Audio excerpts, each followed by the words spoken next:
지난 6개월 동안 구약 사무엘하의 말씀을 나눴는데 오늘부터 하반기에는 신약 요한복음을 함께 나누려고 합니다. 사무엘하 마지막 장은 아라우나의 타작마당, 즉 성전 터에 관한 내용이었고 이것은 앞으로 이 땅에 오실 메시아 예수를 향하고 있음을 살펴봤습니다. 사실 사무엘하를 포함한 모든 구약 성경이 오실 메시아를 향하고 있지요. 한편 이 신약에 속한 요한복음은 아시는 것처럼 이미 이 땅에 오신 메시아 예수를 증거합니다. 특히 요한복음 20장 31절은 요한이 성령의 감동으로 이 복음서를 기록한 목적을 기술합니다. 오직 이것을 기록함은 너희로 예수께서 하나님의 아들 그리스도이심을 믿게 하려 함이요 또 너희로 믿고 그 이름을 힘입어 무엇을 얻게? 생명을 얻게 하려 함이니라. 자, 이 말씀대로 우리가 참된 생명을 얻으려면 예수가 구원자이심을 믿고 그분을 영접해야만 합니다. 그런데 우리가 예수님을 영접하기 위해서는 먼저 우리의 실상, 인간의 본질, 그것을 아주 깊이 정확하게 인식해야만 합니다. 본문에서 요한은 우리 인간의 실상을 어둠이라는 한 단어로 표현합니다. 참 적절한 단어라고 생각하는데 이 표현은 단순히 앞이 보이지 않는 캄캄하고 답답한 상태만을 의미하는 것이 아니라 절망, 그러니까 인간의 비참한 실존을 상징합니다. 이 세상의 허망함과 덧없음을 이야기할 때 많이 인용되는 비유가 하나 있어요. 불교의 오래된 경전인 아함경, 그러니까 붓다가 45년 동안 제자들과 나눈 대화와 가르침을 모아놓은 책에 이런 이야기가 있습니다. 한 사람이 들판을 걷다가 미친 코끼리를 만났습니다.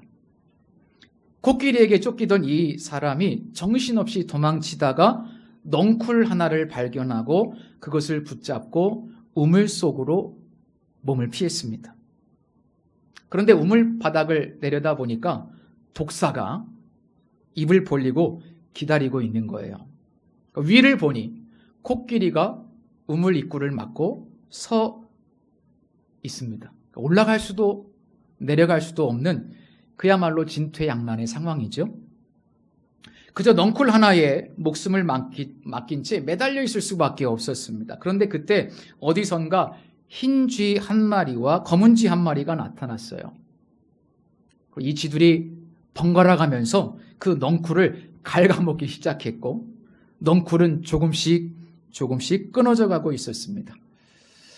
그런데 이 사람은 어떻게 했을까요? 매달려 있던 그 자리에서 옆에서 우연히 벌집 하나를 발견했습니다. 거기서 꿀이 흘러나오고 있었고 이 사람은 그 와중에 그 꿀을 받아먹기 시작을 했어요.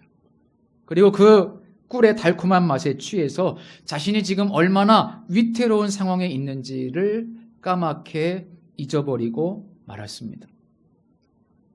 자, 이 이야기 속에 있는 상징들을 하나씩 풀어보지요. 자, 흰 쥐와 검은 쥐는 낮과 밤, 곧 흘러가는 시간을 뜻합니다. 우물 바닥에 있는 독사는 죽음을 상징해요. 그리고 달콤한 꿀은 우리가 이 땅에서 잠깐 누리는 5가지의 욕망, 흔히 오욕이라고 말하죠. 벌집은 그 헛된 것을 쫓는 우리의 생각을 가리킵니다.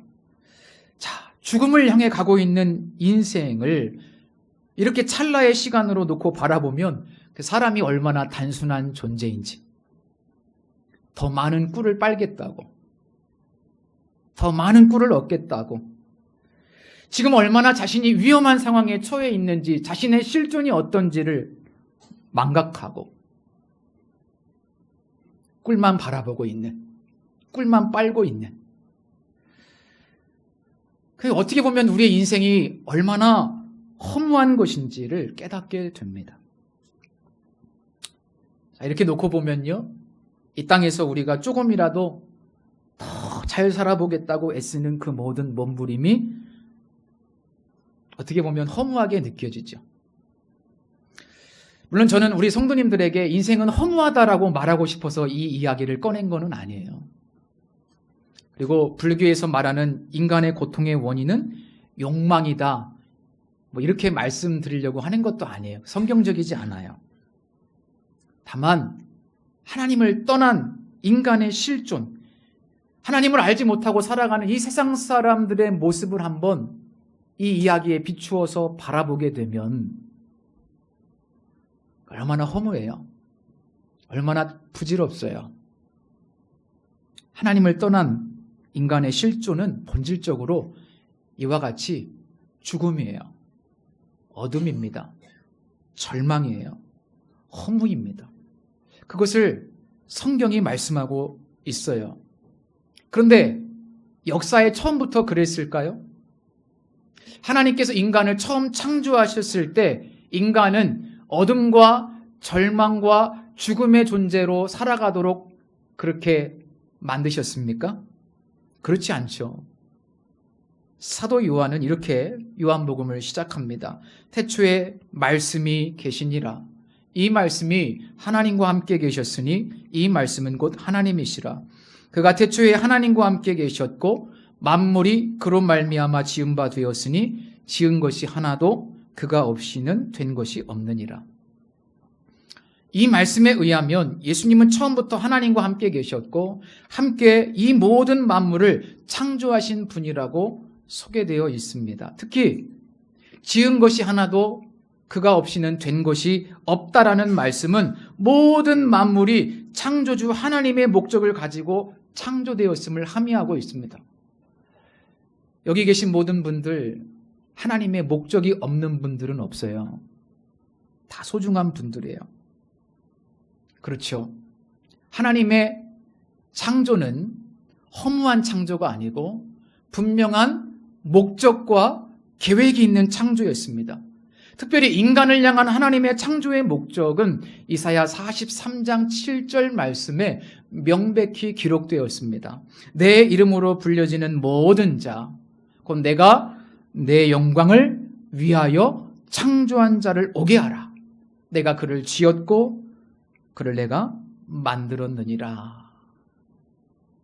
하나님의 목적이 있어요.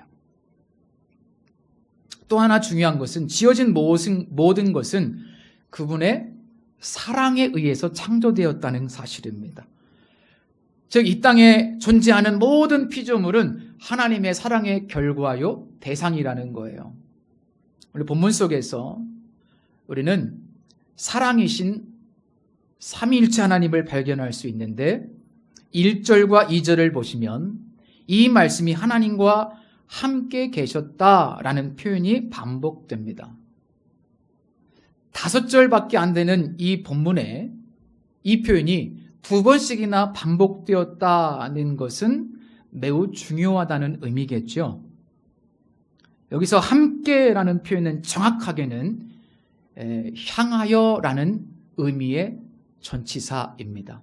우리말 번역이 조금 매끄럽지 않은 거예요. 향하여입니다. 그래서 1절과 2절을 다시 번역해보면 그 말씀은 주님이시죠. 하나님을 향하여 계셨다.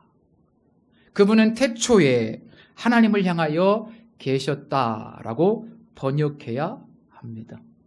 자, 함께라는 단어는요, 단순히 옆에 계신 존재로 이해할 수 있지만 이 향하여라는 표현은 히브리적 개념에서 예수님과 하나님께서 단순히 공존만 한 것이 아니라 영원 전부터 깊은 사랑과 인격적 친밀함 속에서 함께 교제하고 계셨다는 뜻입니다.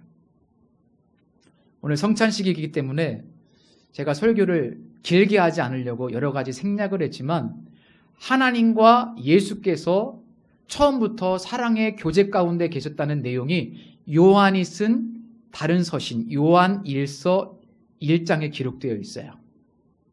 그걸 사귐이라고 표현했죠. 사귐, 코이노니아. 자, 그러면 우리 하나님은 삼위일체이시고 태초부터 사랑의 영이신 성령께서 함께 하심으로 성령 안에서 성부 하나님과 성자 예수님께서 사랑으로 서로를 바라보고 하나됨을 이루고 계셨다는 것을 요한복음 1장에서 밝히고 있습니다.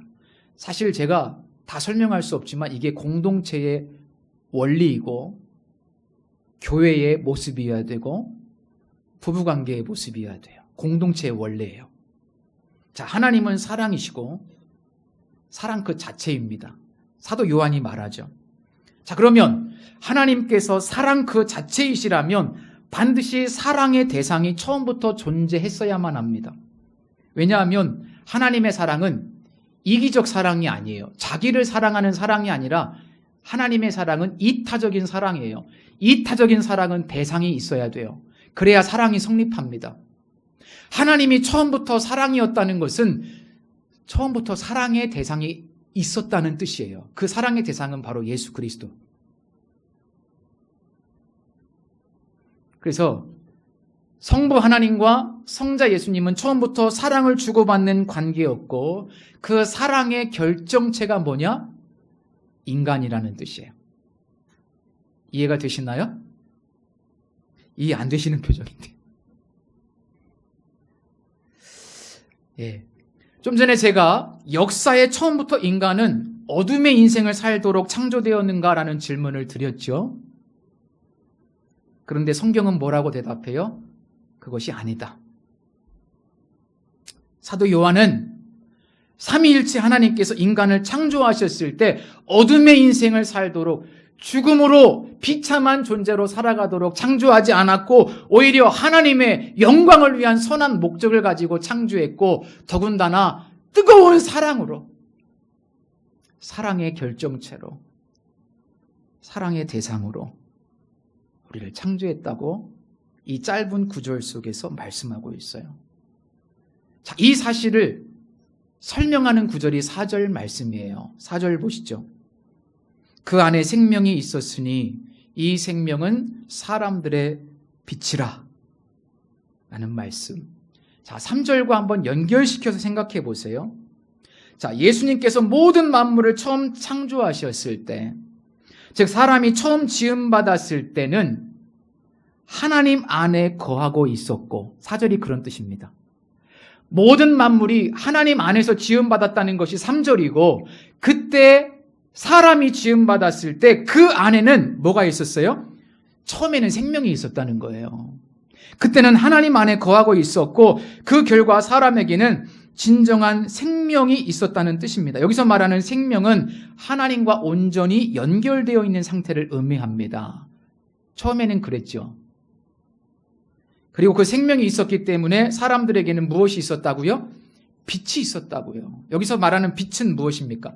어둠의 반대, 죽음의 반대, 절망의 반대, 지옥의 반대겠죠. 참된 행복이 있었다는 거예요. 자, 하나님 안에 거하면서 행복을 누리던 생명을 누리던 첫사람에게는 빛이 있었어요.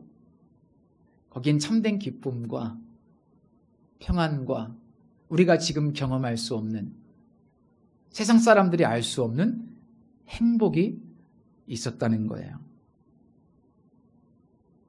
여러분, 원래 이것이 인간이 처음 지음받을 때의 모습이었고 상태였고 하나님의 목적이었어요. 하나님과 함께 생명을 누리면서 빛 가운데 살아가는 존재, 이것이 에덴 동산에서 원래 인간의 본래 모습이었고 자리였다는 거예요. 그런데 그 사람이 타락했습니다. 죄를 지었습니다. 하나님을 떠났습니다. 생명의 근원이신 분을 떠났기 때문에 당연히 생명에서 끊어졌고요. 생명이 끊어지니까 빛도 잃어버렸습니다. 그 자리에 무엇이 차지했어요? 어둠, 죽음, 절망. 그리고 그 죽음의 그림자 아래서 사람들은 불행해졌습니다.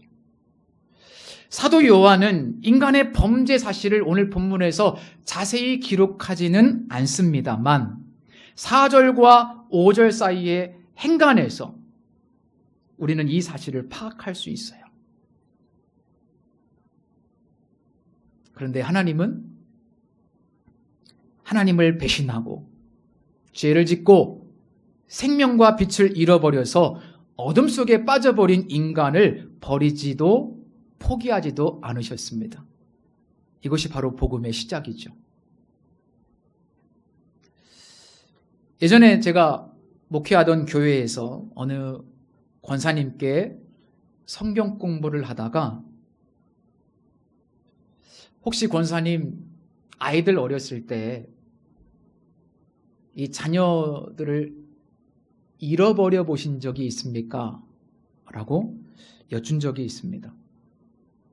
그 권사님께서 자녀들이 어렸을 때 두 아이를 데리고 대공원에 놀러 가신 적이 있답니다.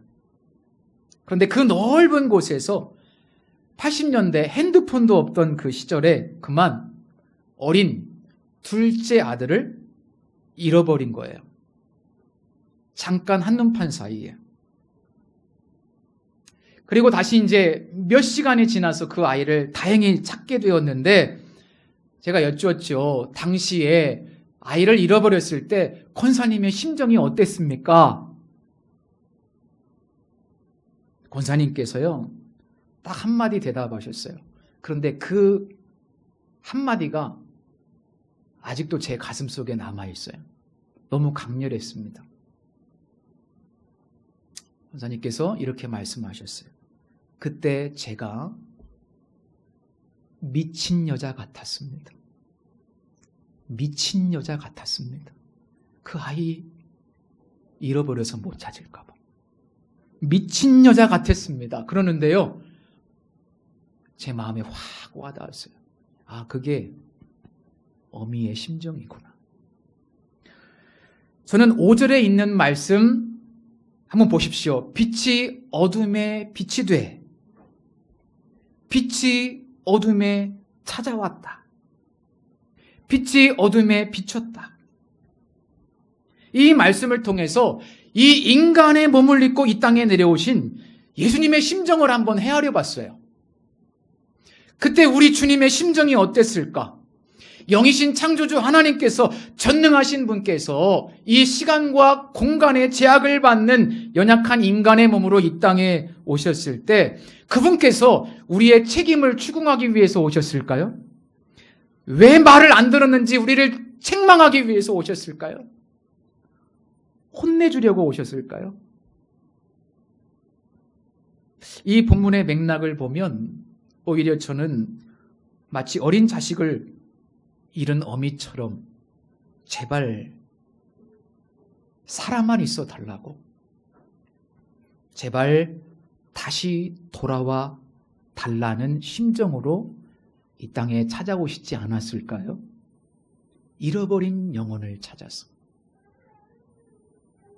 그렇게 추측할 수 있는 근거는 바로 5절 후반부의 말씀입니다. 5절 후반부의 말씀, 오늘 설교의 제목이기도 하죠. 어둠이 깨닫지 못하더라. 여기서 깨닫다로 번역된 단어, 이 단어가 굉장히 중요해요. 이 단어는 헬라어로 카테라벤이라고 읽는데 두 가지 의미가 있습니다. 첫 번째는 이해하지 못했다, 깨닫지 못했다. 오늘 본문 그대로. 그런데 또 하나의 뜻이 있어요. 압도하거나 삼키지 못했다, 혹은 이기지 못했다라는 정복의 의미도 동시에 갖고 있는 단어입니다. 우리도 성경에 보면 주석에 그렇게 각주가 되어 있죠. 표준 세번역이나 공동 번역은 후자의 의미를 취해서 어두움이 능히 이기지 못하더라 라고 번역하고 있습니다. 저도 개인적으로 이렇게 번역하는 것이 훨씬 더 요한의 의도에 가깝다고 생각해요. 이 두 번역의 차이가 뭔지 아시겠습니까? 단순한 차이가 아닙니다. 본문 전체를 어떤 관점으로 읽느냐가 완전히 달라져요. 먼저 우리 개역개정의 번역대로 어둠이 깨닫지 못하였더라 라고 번역하면 초점은 사람에게 맞춰집니다. 절망 가운데 빛 되신 예수님이 오셨음에도 불구하고 사람들이 그 빛을 이해하지 못하고 알아보지 못했다는 뜻이 되지요. 이 해석은 인간의 무지함과 불신이 강조됩니다. 예수님이 왔는데 인간들이 알아보지 못했다. 우리 인간의 무지, 불신. 반면에 어둠이 이기지 못하더라 라고 번역하면 초점은 하나님께로 옮겨져요. 사람들이 그 빛을 알아보든 알아보지 못하든 상관없이 절망적인 어둠 한복판에 하나님의 빛이 강권적으로 능력으로 뚫고 들어오셨다는 거예요. 이 번역은 인간의 반응이 아니라 하나님의 사랑과 그 사랑의 승리의 강조점이 있습니다. 어떤 게 더 마음에 드십니까? 요한이 뭘 말하고 싶었던 걸까요? 인간의 무지와 실패를 강조하고 싶었을까요? 하나님의 사랑과 그 사랑의 위대함과 그 사랑의 승리를 강조하고 싶었을까요? 저는 후자라고 생각합니다. 요한복음 전체의 주제가 흘러가는 것을 생각할 때 왜 그럴까요? 요한복음은 처음부터 끝까지 사람이 얼마나 잘 깨달았는지를 이야기하는 책이 아니에요. 오히려 하나님께서 절망에 빠진 인간을 포기하지 않으시고 얼마나 사랑하셨는지, 죽어가는 그 잃어버린 자녀들을 향한 하나님의 마음이 무엇인지를, 우리를 얼마나 사랑하셨는지를 보여주는 책이 요한복음이에요. 많은 그리스도인이 사랑하는 요한복음 3장 16절 말씀 한번 암송해 보실까요? 시작. 하나님이 세상을 이처럼 사랑하사 독생자를 주셨으니 이는 저를 믿는 자마다 멸망하지 않고 영생을 얻게 하려 하심이라. 이게 요한복음의 주제잖아요. 하나님이 세상을 이처럼 사랑하사 독생자를 주셨으니 그분께서 어둠을 뚫고 이 땅에 오셨어요.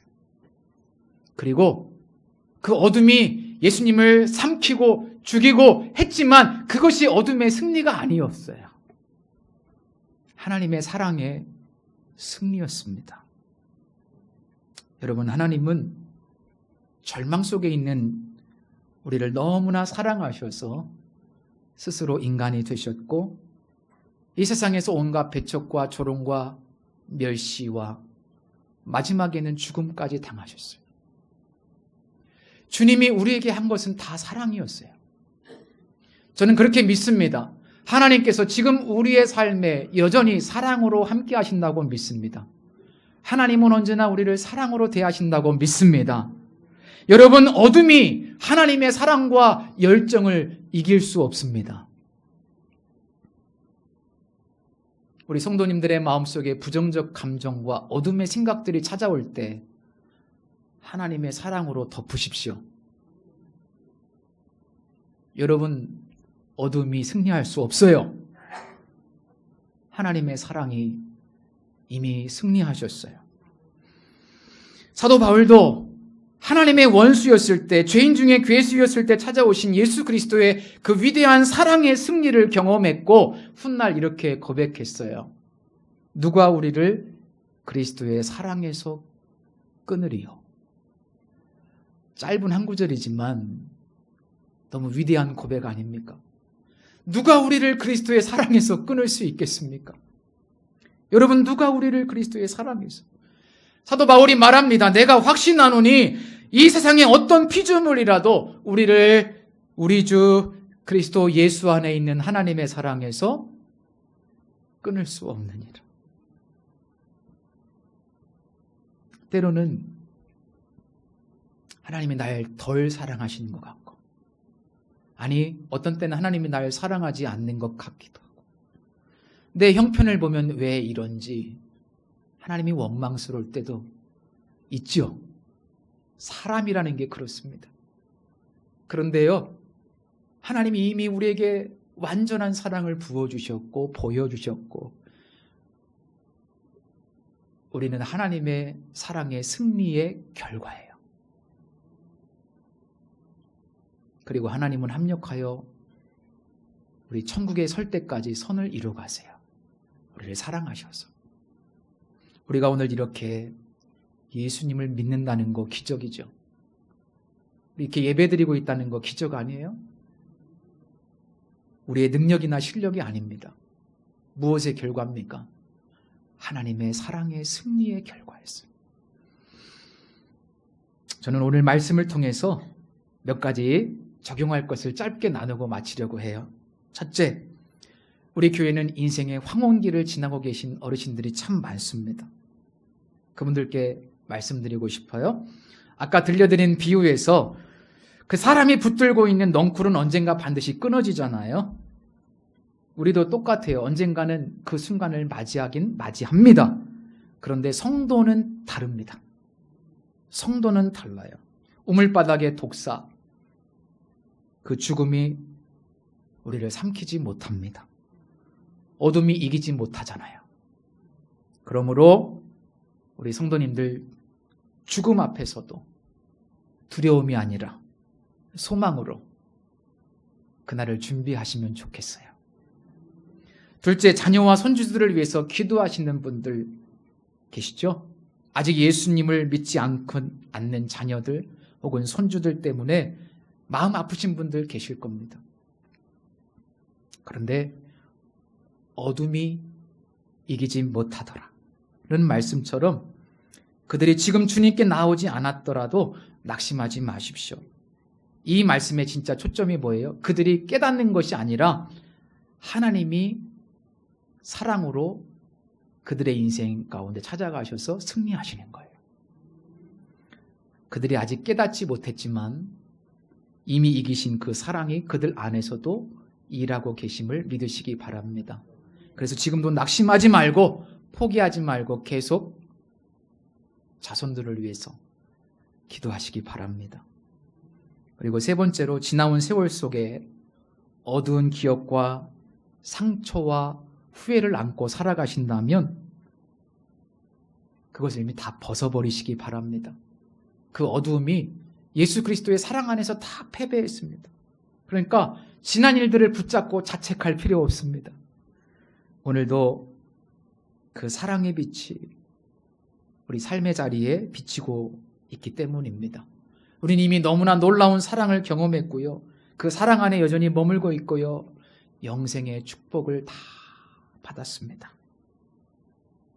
사도 바울의 고백처럼 어떤 상황에서도 하나님의 사랑이 끊어지지 않으니 여러분 과거에 연연하지 마시고 내가 사랑받고 있으므로 하나님 안에서 충만하십시오.